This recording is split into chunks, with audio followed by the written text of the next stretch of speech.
ఆస్తి కొట్టేయాలని చెప్పి నీ కషాయంలో విషం కలిపినామని చెప్తాడు. అరే నేను నిజంగా తాగాలనుకున్నా కానీ ఆ సెంటెన్స్ నేను ఎప్పుడైతే గోడ మీద చదివినో నేను తాగలేకపోయినా ఈ సెంటెన్స్ ఈరోజు నా ప్రాణాన్ని కాపాడిందని చెప్పేసి ఆ రాజు ఆ డాక్టర్ను క్షమించి వదిలేసి అతన్ని పిలిపించి వాళ్ళ కూతుర్నిచ్చి మ్యారేజ్ చేసి ఆ ఉన్న ఆస్తినంతా ఇచ్చేసి రాజుని చేస్తాడు. అంటే ఇక్కడ ఈ కథ చెప్పడానికి ఒక కారణం ఉంది స్టూడెంట్స్, మీరు గ్రహించాలి. ఏదైనా డిఫరెంట్గా ఆలోచన చేయాలి. మీరు లైఫ్లో సెటిల్ కావాలంటే ఏదైనా డిఫరెంట్గా ఆలోచన చేయాలి. డిఫరెంట్గా ఆలోచిస్తే మీరు డిఫరెంట్గా తయారవుతారు. అవునా కదా? నీకంటూ ఒక ప్రత్యేకత ఉండాలి. ఎదుటోళ్ళ గురించి మనం ఎందుకు ఆలోచిస్తాం? మన గురించి మనకు ఆలోచన చేయాలి. రేపు పొద్దున మన వల్ల తప్పు జరిగింది అనుకో, దానికి కారణం ఎవరు? మనమే. మనకేమైనా మంచి జరిగింది అనుకో, కారణం ఎవరు? మనమే. మనం ఏదైనా లాస్ అయినాం అనుకో, తప్పెవరిది? మనదే. మనం గొప్పగా అయినాం అనుకో, ఎవరిది? మనది. అందుకే వివేకానందుడు ఒక మాట చెప్పిండు, ప్రతిరోజు నీతో నువ్వు మాట్లాడు, లేదంటే ఒక విలువైన వ్యక్తిని కోల్పోతావు. చదివిరా? ఎక్కడన్నా చదివినరా? ఎప్పుడైనా ఎనిబడి చేయతండి. ఈ కొటేషన్ వివేకానందుని సూక్తి ఎవరైనా చదివినరా? ఒక్కరన్నా? ప్రతిరోజు నీతో నువ్వు ఒకసారి మాట్లాడుకో, లేదంటే ఒక విలువైన వ్యక్తిని నీ జీవితంలో కోల్పోతావు. అంటే ఆ విలువైన వ్యక్తి ఎవరు? మనమే. అంటే మనం చేసే ప్రతి పని ముందు మనం ఒకసారి ఆలోచన చేసుకోవాలి, మనతో మనం మాట్లాడుకోవాలి. అర్థమైందా? ఎదుటి వాళ్ళు చెప్పిండు అనుకో మంచిగా చెప్తాడు, కొంతమంది చెడిపోవాలని చెప్తారు. ఎవరు ఏం చెప్పినా నీకు తెలివి ఉంది కదా, ఉందా తెలివి? ఆ తెలివిని ఉపయోగించాలి. అర్థమైందా? సో అందరూ కూడా హ్యాపీగా చదువుకోండి, లైఫ్ మంచి లీడ్ చేసుకోండి. అమ్మా స్టూడెంట్స్, అర్థమైందా? మీకు మళ్ళీ మనకు తిరిగి రాందేంటి? కాలం. తిరిగి రాందేంటి? వయస్సు, అవకాశం. అవునా? మళ్ళీ మీరు డిగ్రీకి పోయిన తర్వాత ఇంటర్మీడియట్ చదవరా? చదవరు. కాబట్టి ఇప్పుడే గొప్పగా చదువుకోండి. ఏం చదివినా కూడా ఒకటే సిద్ధాంతం, నేను నేర్చుకున్నది ఇతరులకు చెప్పగలిగినప్పుడే నాకు వచ్చినట్టు. అర్థమైందా? నేను నేర్చుకున్నది నేను ఇతరులకు చెప్పగలిగినప్పుడే నాకు వచ్చినట్టు. నీకు రాలేదనుకో, నువ్వు కూడా ఏం చెప్పలేవు. ఇక రేపు పొద్దున మళ్ళీ ఇప్పుడు మీరు ఇంకో కాలేజీకి వెళ్ళి ప్రిన్సిపల్గా ఏదో చేయాలనుకున్నాను అనుకోండి, మీరు ఇప్పుడు బెటర్గా చదువుకుంటారు కదా మీరు చెప్పేది. అవునా కదా? ఏదో 35 మార్కుల పాస్ కోసం చదవకండి. 35 మార్కులు పాస్ కోసం చదివితే అది వ్యర్థమే. కాబట్టి ఏంటంటే మంచి పర్సెంట్ కోసం చదవండి.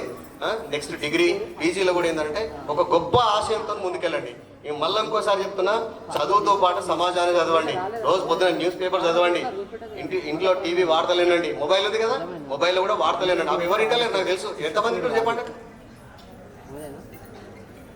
చూసిరా ఎంతమంది వింటున్నారు? రోజు పేపర్ చదివితే నాలెడ్జ్ పెరుగుతుంది. ఎక్కడ ఏ సంఘటన, నేరం జరిగినా, మంచి జరిగినా, రాష్ట్ర అభివృద్ధి జరిగినా దానివల్ల మనకు చాలా చాలా చాలా విషయాలు తెలుస్తాయి. కానీ ఆ విషయాలకు మీరు అందరు దూరంగా ఉంటున్నారు. దేనికి దగ్గర ఉంటున్నారు?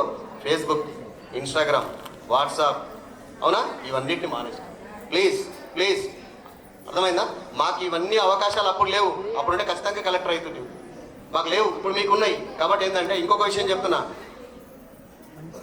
అమ్మాయిలు ముఖ్యంగా, ఎందుకంటే ఈ రాష్ట్ర స్థాయిలో చదువులో అమ్మాయిలు చాలా ముందున్నారు.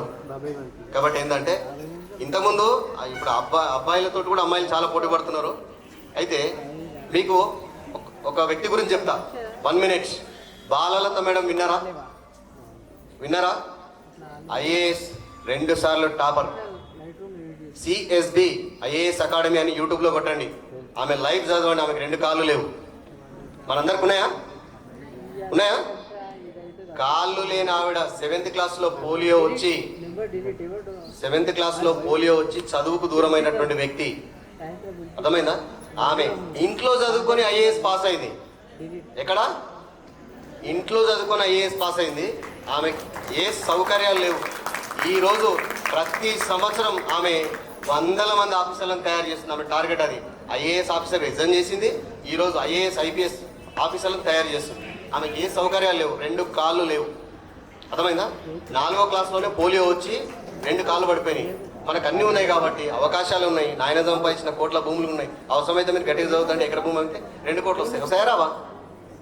వాటి మీద ఎప్పుడు ఆధారపడకండి. ఆధారపడతారా? నీ మీద నువ్వు ఆధారపడు. అవి ఉండేటివి ఎట్లానే ఉంటాయి. ఒకవేళ అవిటిని మీ నాయన ఆ రోజు అమ్ముకున్నానుకో, మీ తాత ఆ రోజు అమ్ముకున్నాను, ఈ రోజు మీ దగ్గర కూడా రాకుంటే వస్తుండేనా? మా మన ఆయనకేంది ఈ అమ్మ ఆ గేట్ కాడ 2 ఎకరాలు ఉంది, 2 కోట్లు వస్తాయి, నాకేం తక్కువ అని అనుకున్నావు అనుకో, ఈ రోజు నువ్వు నిర్లక్ష్యం చేస్తే రేపు పొద్దున 2 ఎకరాలు అమ్ముకుంటావు, మళ్ళీ తర్వాత రోడ్డు మీద పడవు. రేపు పొద్దున నీవేమి ఇస్తావు? రేపు పొద్దున మీ పిల్లలకి ఇస్తావా ఏమన్నా? ఏమి ఇవ్వలేము. కాబట్టి మీ తల్లిదండ్రుల వాల్యూ తెలుసుకోండి, మీ విలువ తెలుసుకోండి, గురువుల విలువ తెలుసుకోండి. గురువుకు నేను ఒక అర్థం చెప్తా. బ్రదర్స్, హలో, ఏ బాబు కూర్చో.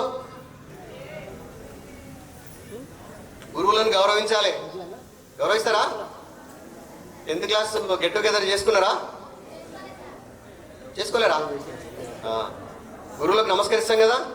నేను గురువు గురించి ఒక వర్డ్ చెప్తా, మనసులో ఎప్పుడు నాటుకోండి. అర్థమైందా? ఈ ప్రపంచంలో ఉన్నటువంటి ఈ భూమండలం అంటే భూమి ఎంత ఉందో, ఈ భూమిని ఒక పేపర్గా మార్చి, ఏ విధంగా పేపర్గా మార్చి, ఈ భూమి మీద ఉన్నటువంటి ప్రతి నీటి చుక్కను సిరాగా మార్చి, దేని సిరా, ఇంకు చుక్క, ఓకే. ఆ తర్వాత ఈ భూమి మీద ఉన్నటువంటి ప్రతి చెట్టు మొక్కను కళలుగా మార్చి, కళలంటే పెన్నుగా మార్చి ఆయన గురించి రాస్తే సరిపోదంట. అర్థమైందా? అంత గొప్ప స్థానంలో ఉంటాడు గురువు. కానీ ఆ గురువుకి మనం వాల్యూ ఇవ్వాలి, గురువు దగ్గర నేర్చుకోవాలి, యాజ్ ఎ స్టూడెంట్గా నేర్చుకోవాలి, ఆ గురువుకు వాల్యూ ఇవ్వాలి. ఓకేనా? మీరు బెటర్ లైఫ్ లీడ్ అవుతారా లేదా? ఎంతమంది అవుతారు? ఓకే. ఫోన్ అడిక్ట్కి ఎంతమంది దూరం అవుతారు? చేతులు పైకి లేస్తలేవు.